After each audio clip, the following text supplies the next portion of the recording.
Irmãos, graça e paz a todos. Estamos aqui para mais uma super dica de leitura. E essa obra é muito conhecida e, além de ser conhecida, é muito boa também. Já faz tempo que eu tenho essa obra, só que eu nunca fiz o review dela, né? Então eu vou fazer o review de cada volume. São 3 volumes. As obras de Armínio. Se você quer conhecer a teologia arminiana, eu tenho várias obras de Armínio aqui, inclusive eu já postei a declaração de sentimentos Armínio e as suas declarações de sentimentos do doutor Stephen Gunther. Eu já fiz o review dessa obra. Armínio, um estudo da Reforma Holandesa, do Karl Banks, que é o maior biógrafo de Armínio. Eu fiz também Jacó Armínio, teólogo da graça, de 2 autores, né? O Kate Stanley e o Thomas Macau, tá? Que é excelente também.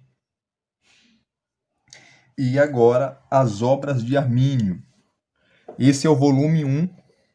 Esse é o volume 1. Depois estarei fazendo o review do volume 2 e o volume 3, tá? Separadamente aqui, estarei lendo também alguns trechos dessa obra. E você vai ver, né, que muitos que falam ou defendem o arminianismo, na verdade, são mais semi-pelagianos e semi-pelagianos, tá? Essa é a verdade. Então, Armínio, nessas obras, ele vai falar sobre livre-arbítrio, sobre graça, graça preveniente, sobre predestinação, sobre os decretos de Deus, tá? Sobre tudo. Porque, lembrando, você tem que lembrar que Armínio, ele era reformado, tá? Só que ele discordou do hipercalvinismo, né? Principalmente do supla-lapsarianismo de Teodoro de Beza. Teodoro de Beza foi quem assumiu a cátedra ali em Genebra, assumiu a cadeira de João Calvino. Quando João Calvino partiu, faleceu, Teodoro de Beza, ele assumiu a cadeira de João Calvino e foi ele praticamente que sistematizou a teologia de João Calvino. E Armínio discordava claramente desse calvinismo rígido de Teodoro de Beza. E para aqueles que não sabem, né, o termo supralapsarianismo e entendia e defendia que os decretos de Deus em relação à salvação dos homens, né, e em relação a tudo, que Deus decretou tudo, aconteceu antes da queda de Adão. Nesse caso, foi na eternidade. Tá? E o infralapsarianismo ensina que os decretos de Deus aconteceram depois da queda, pós a queda do homem. Tá? Tanto que a maioria dos calvinistas defendem a linha infra, porque a linha supralapsariana ela é um pouco complicada porque praticamente eles falam que não, né? Quem defende essa linha, mas praticamente você vai ter que defender que Deus criou o mal, né? Deus é o autor do pecado. E isso é um absurdo, porque a Bíblia não fala que Deus é o autor do mal, a origem do mal nasceu em Deus, e não nasceu, tá? Porque Deus repele e condena o mal. Então essa obra é maravilhosa. E esse aqui é o volume 1. E abrindo aqui para vocês verem, tá? A primeira edição dessa obra, as obras de Armínio, tá? Tá aqui, ó. Ele era doutor em divindade, professor de divindade na Universidade de Leiden, na Holanda. Ele era holandês, tá? Ele era reitor dessa universidade, era pastor, tá? Um grande pregador, um grande teólogo também, que morreu novo, né? Ele morreu com 49 anos, muito novo. né? Aqui, ó, a primeira edição, tá? O título original em inglês dessa obra é The Works of James Arminius, tá? E a primeira edição em inglês foi no século XIX, em 1853, tá? Essas obras de Armínio que foram publicadas depois da sua morte, né? Aqui está o prefácio dessa obra.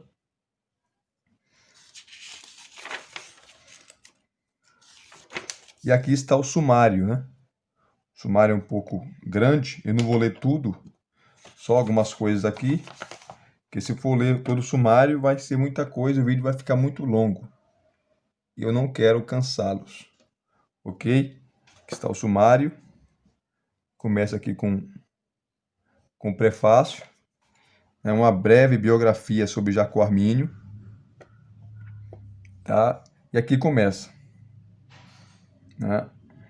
Orações, né? O que Armínio entendia sobre o sacerdócio de Cristo, ele fala muito sobre isso, né? O sacerdócio universal de todos os crentes, o objeto da teologia, o autor e o objetivo da teologia, a certeza da teologia sagrada, sobre a reconciliação de dissensões religiosas entre cristãos. Essa primeira parte. A segunda parte é a declaração de sentimentos, que eu tenho uma obra aqui que só fala isso, do Stephen Gunter. Inclusive eu fiz o review dela aqui, né? Nessa declaração de sentimentos, Armínio vai responder porque ele foi acusado, né? Ele teve vários embates com Francisco Gomaros, né? Com William Perkins. Gomaros mesmo era um pilantra, né? Publicou várias coisas sobre Armínio, fez panfletos sobre Armínio, de coisas que Armínio estava falando, mentindo, né? Mentindo. Quem não tinha argumentos contra Jacó Armínio, argumentos teológicos, ele começou a inventar. E Armínio teve que se defender. Foi obrigado a se defender, né? Das acusações que fizeram contra ele. Então, a declaração de sentimentos foi uma resposta dele, né, sobre vários temas, o que ele pensava em relação à soteriologia. Então está aqui, ó, observações introdutórias e explicativa. O que ele pensava sobre a predestinação, a providência divina, o livre-arbítrio do homem, sobre a graça de Deus, a perseverança dos santos, sobre a certeza da salvação, sobre a perfeição dos crentes nessa vida, né, sobre a divindade do Filho de Deus, sobre a justificação do homem diante de Deus, sobre a revisão da Confissão Holandesa e o Catecismo de Heidelberg, né? E aqui é a apologia dele, né? Apologia contra 31 artigos difamatórios. Aqui estão os artigos difamatórios, né, que ele vai falar sobre eleição, predestinação, livre-arbítrio, graça, expiação limitada, expiação ilimitada, tudo, né? Ele vai responder cada um desses artigos, o que de fato ele pensava e não aquilo que os seus inimigos taxavam ou rotulavam ele, tá? Então tá aqui, eu não vou ler esses 31 artigos porque é muito longo, né? É muito longo esses artigos, tá? Mas ele fala de muita coisa aqui, muita coisa, em relação à soteriologia, a pessoa de Cristo, né, os decretos de Deus, tá? Muita coisa. Terminando aqui sobre a apologia, né? Sobre os 31 artigos difamatórios, aqui está, né, 9 perguntas apresentadas com o propósito de obter uma resposta, e cada uma delas por parte dos professores de religião, e as respostas que Jacó Armínio deu a elas com outras 9 perguntas opostas. Observações sobre as perguntas precedentes e as opostas a elas. 25 debates públicos. 25 debates públicos. Aqui está a dedicatória e aqui vem o debate e a posição de Armínio, né, sobre a autoridade e a certeza das Sagradas Escrituras, a suficiência de Cristo, sobre a suficiência e a perfeição das Sagradas Escrituras em oposição às tradições, sobre a suficiência e perfeição das Sagradas Escrituras em oposição às tradições humanas, sobre a natureza de Deus, sobre a pessoa do Pai e do Filho, sobre o Espírito Santo, né, a Trindade, sobre o primeiro pecado do homem, o primeiro homem, o pecado original, sobre os pecados atuais, sobre a justiça e a eficácia da providência de Deus a respeito do mal, sobre a justiça e a eficácia da providência divina a respeito do mal. Né? Ele continua a falar. Sobre o livre-arbítrio do homem e seus poderes, sobre a lei de Deus, sobre a comparação da lei e do Evangelho, sobre o ofício de nosso Senhor Jesus Cristo. Né? Continuando aqui, ó.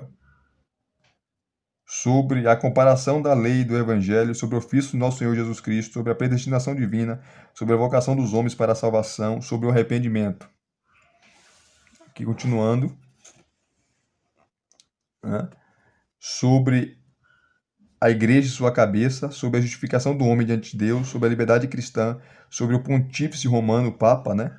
E os principais títulos que lhes são atribuídos, o caso de todas as igrejas protestantes ou reformadas com respeito à suposta secessão, sobre idolatria, sobre a vocação dos santos, sobre a magistratura. Tá? Interessantíssimo. Eu vou ler aqui algumas coisas, tá? Deixa eu voltar aqui, mostrar para vocês. Deixa eu pegar aqui, ó, sobre o livre-arbítrio do homem e seus poderes, página 471. Armínio não defendia que o homem tinha um livre-arbítrio. Muitos arminianos defendem isso, né? Armínio falava que o livre-arbítrio do homem foi corrompido, foi manchado pelo pecado. Tá? Então muita gente não conhece Armínio, nem o que ele falou, e falam que são arminianos, né? São os arminianos fakes. Essa é a verdade. Aqui, ó. Sobre o livre-arbítrio do homem e seus poderes. Deixa eu aproximar aqui.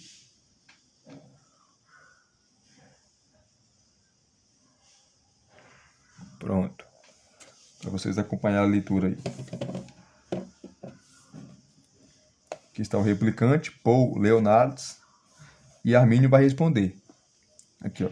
A palavra arbítrio, que significa escolha ou livre-arbítrio, significa tanto a faculdade mental ou entendimento pelo qual a mente pode julgar sobre qualquer coisa, sobre qualquer proposta, sobre qualquer coisa a ela proposta,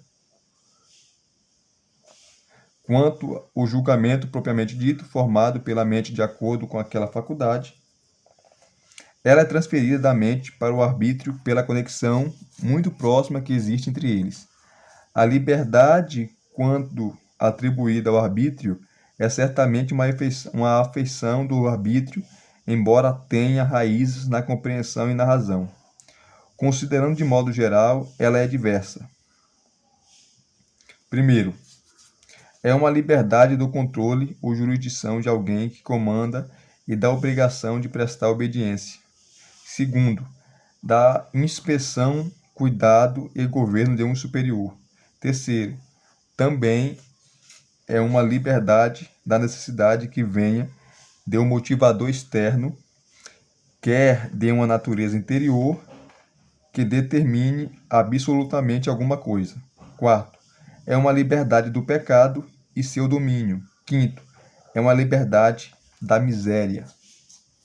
Desses 5 modos de liberdade citados, os 2 primeiros pertencem a Deus, somente a quem também é atribuído o livre-arbítrio, né? A independência perfeita ou completa, liberdade de ação.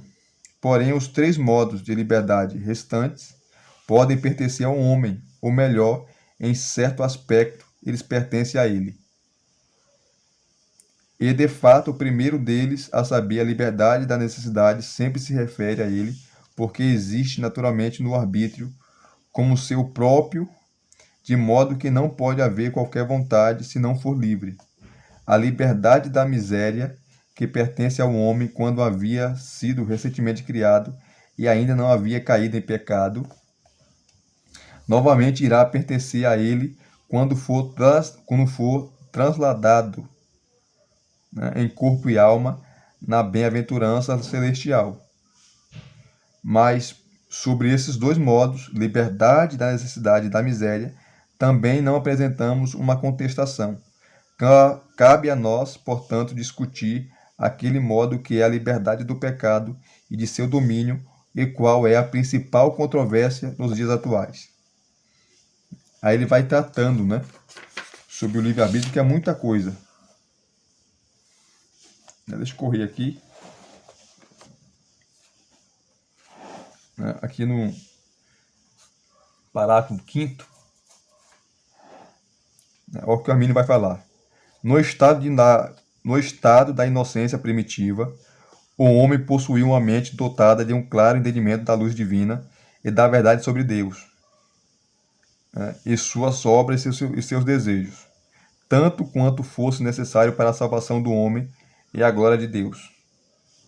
Ele possuía um coração imbuído de verdadeira justiça e santidade, e com um amor verdadeiro e salvífico pelo bem, e poderes abundantemente qualificados ou fornecidos de maneira perfeita para cumprir a lei que Deus havia imposto a ele. Isso no estado da inocência, né? Isso do pecado. Isso admite facilmente várias provas e aspectos a partir da descrição da imagem de Deus do qual foi dito que o homem foi criado, a partir da lei divinamente imposta a ele, que tinha uma promessa e uma ameaça anexada a ela, e por último a partir da restauração análoga da mesma imagem em Cristo Jesus. Aqui ele continua.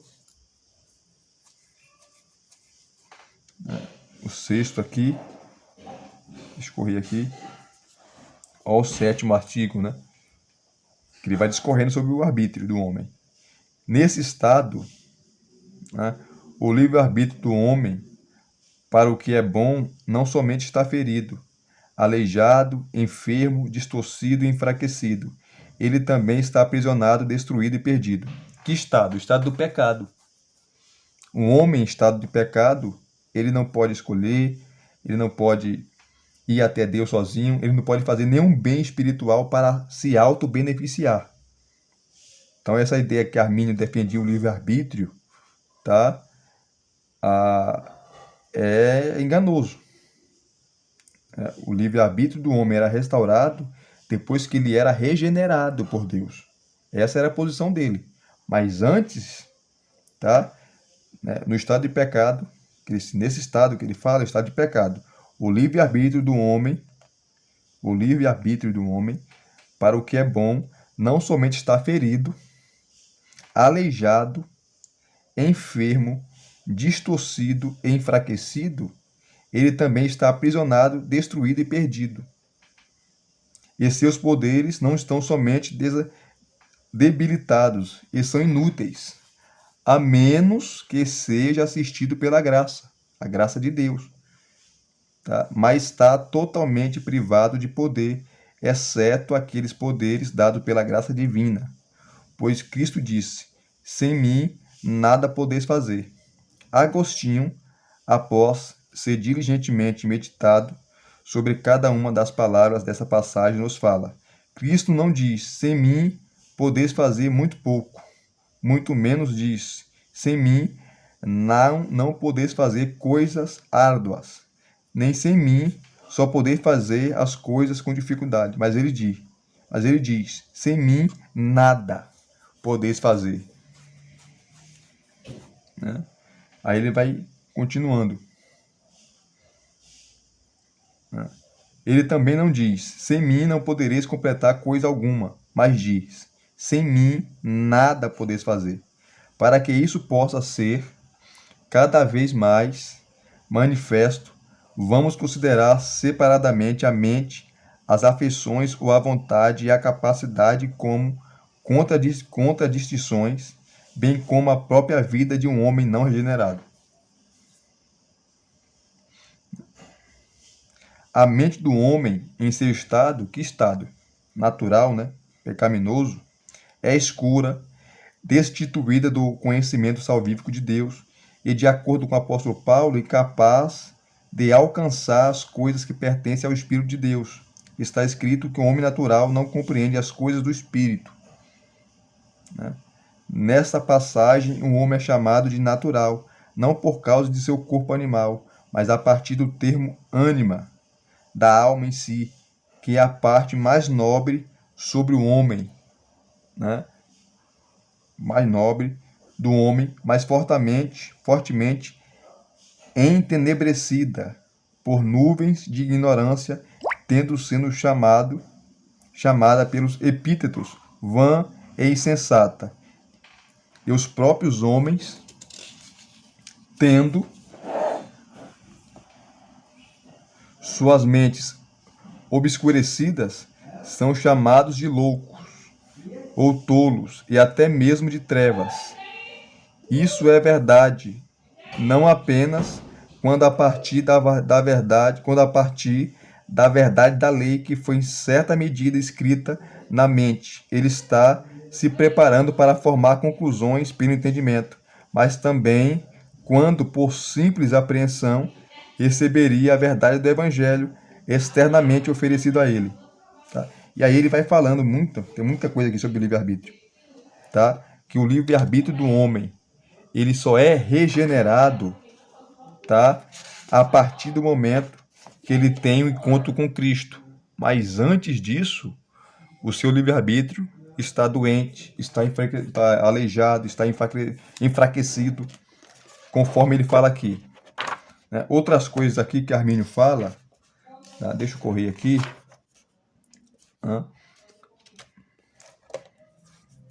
Mais uma vez aqui sobre o livre-arbítrio, né? Do homem. Olha o que ele vai falar. Né? Olha o que ele vai falar. Aqui, ó. Página 231. Sobre o livre-arbítrio do homem. Esta é a minha opinião a respeito do livre-arbítrio do homem. Em sua condição primitiva, quer dizer, em pecado, né? Em sua condição primitiva, né? Antes do pecado, tendo vindo das mãos do Criador, o homem foi dotado com uma porção de conhecimento, santidade e poder, para capacitá-lo a entender, estimar, considerar, desejar e fazer o bem, de acordo com o que lhe foi dado como missão. No entanto, ele não podia realizar nenhum desses atos, exceto com o auxílio da graça divina. Mas em seu estado de descuido, né, pecado, né, o homem não é capaz de pensar, nem querer ou fazer por si mesmo o que é realmente bom, pois é necessário que ele seja regenerado e renovado em seu intelecto, afeições e desejo, em todos os seus poderes por Deus, em Cristo, por intermédio do Santo Espírito, para que possa ser corretamente qualificado para entender, estimar, considerar, desejar e fazer aquilo que realmente seja bom. Então ele só pode fazer isso depois de ser regenerado. Caso contrário, ele não pode fazer nenhum bem.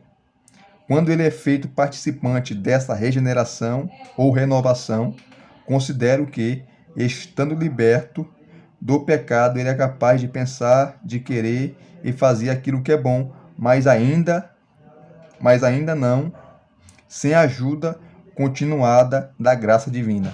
Só pela graça de Deus, ou ao auxílio da graça de Deus, ele é capaz de pensar, raciocinar, querer a Deus, tá? Ser restaurado totalmente. Que ele continua, olha o que ele fala, né? Sobre a perseverança dos santos, tá? Sobre a perseverança dos santos. É o que o Armínio irá falar. Que está. O meu sentimento a respeito da perseverança dos santos é que as pessoas que foram enxertadas em Cristo pela fé verdadeira e assim têm se tornado participantes de seu precioso Espírito vivificador, dispõem de poderes suficientes ou forças para lutar contra Satanás, contra o pecado, contra o mundo e a sua própria carne, e para obter vitória sobre esses inimigos, mas não sem a ajuda da graça do mesmo Espírito Santo. Jesus Cristo também, pelo seu Espírito Santo, as auxilia em todas as tentações que enfrentam e lhes proporciona o pronto socorro de sua mão. Também entendo que Cristo as guarda, não as deixando cair, desde que tenha se preparado para a batalha, implorando a sua ajuda e não querendo vencer apenas por suas próprias forças, de modo que não é possível para eles, por qualquer astúcia ou poder de Satanás, serem seduzidos ou arrancados das mãos de Cristo. Mas acho útil e que será muito necessário em nossa primeira convenção, ou sínodo, instituir uma investigação diligente das Escrituras, a fim de que não seja possível que alguns indivíduos, por negligência, abandonem o início da sua existência em Cristo, né? E unam-se novamente ao presente século mau, declinando da sã doutrina que uma vez lhes foi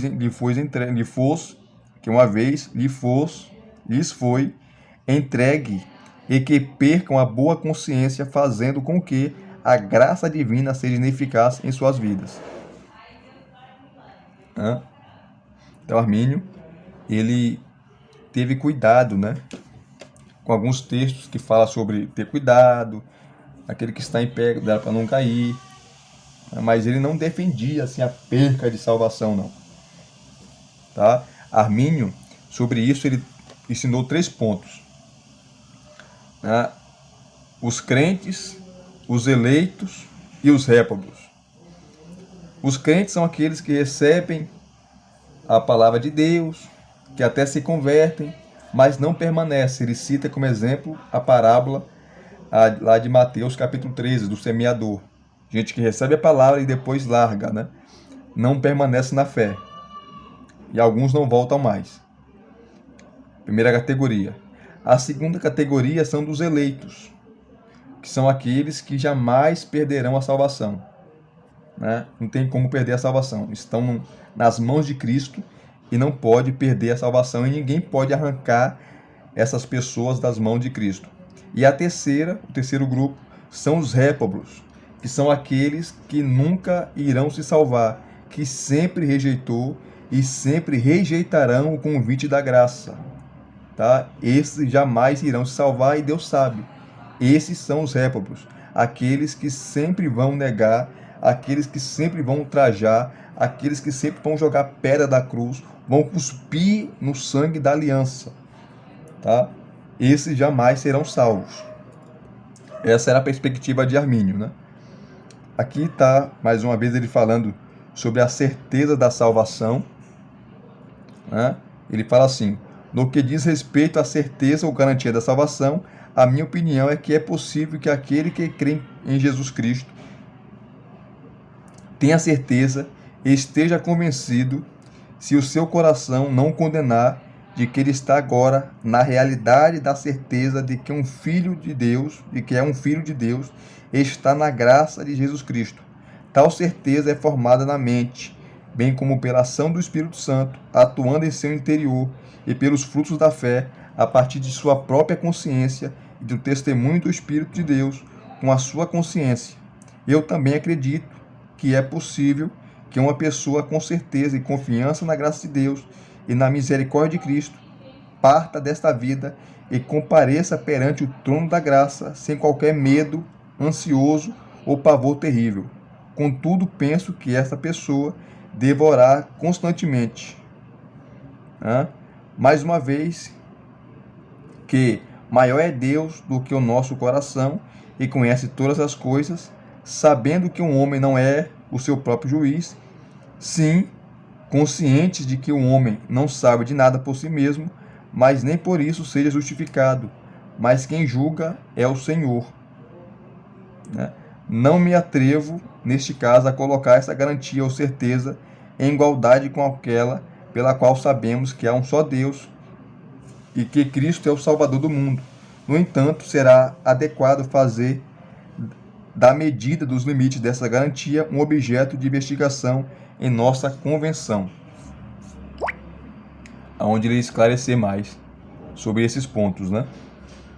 Aqui ele trata sobre a perfeição dos crentes nessa vida, né?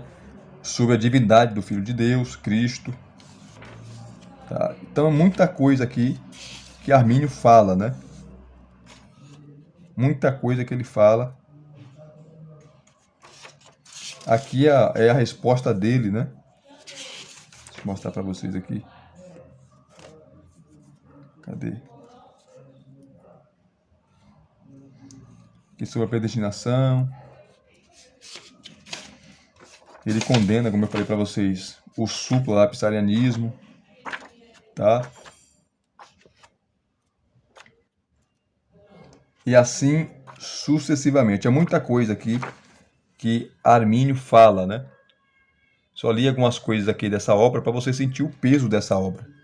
Então, Armínio defendia o livre-arbítrio? Defendia. Mas em que sentido? Depois de um homem ser regenerado. Um homem ser ressuscitado espiritualmente, tá? Deus habilitava, tá? Renovava, ressuscitava as suas faculdades mentais, né? Espiritualmente falando, aonde agora ele podia decidir, ele podia escolher. Ele fala da graça preveniente, né? Da graça que atuava no coração do homem, destravando o cadeado do pecado para o homem poder escolher, para o homem poder ir até Cristo. E isso não é mérito, porque isso era a ação da graça de Deus operando no homem, no seu coração, tá? Destravando o seu livre-arbítrio para ele dar uma resposta, dar sim ao convite da graça, ao convite do Evangelho. Porque quem convence é o Espírito Santo, quem regenera é o Espírito Santo, quem traz a pessoa é o Espírito Santo, trabalhando na vontade do homem, trazendo o homem pecador até Deus. Então, esse é o primeiro volume. Tá? Eu só li aqui algumas coisas, vocês viram aqui, é uma obra maravilhosa. E se vocês gostaram de mais uma obra aqui no canal, tá? Deixe aqui nos seus comentários, deixe o seu joinha, o seu like, se inscrevam no canal se você ainda não é inscrito, acione o sininho para receber todas as notificações, tá? Divulgue esse canal para os seus colegas, para os seus amigos, para aqueles que gostam de uma boa teologia, tá? Deus os abençoe. Até os próximos vídeos.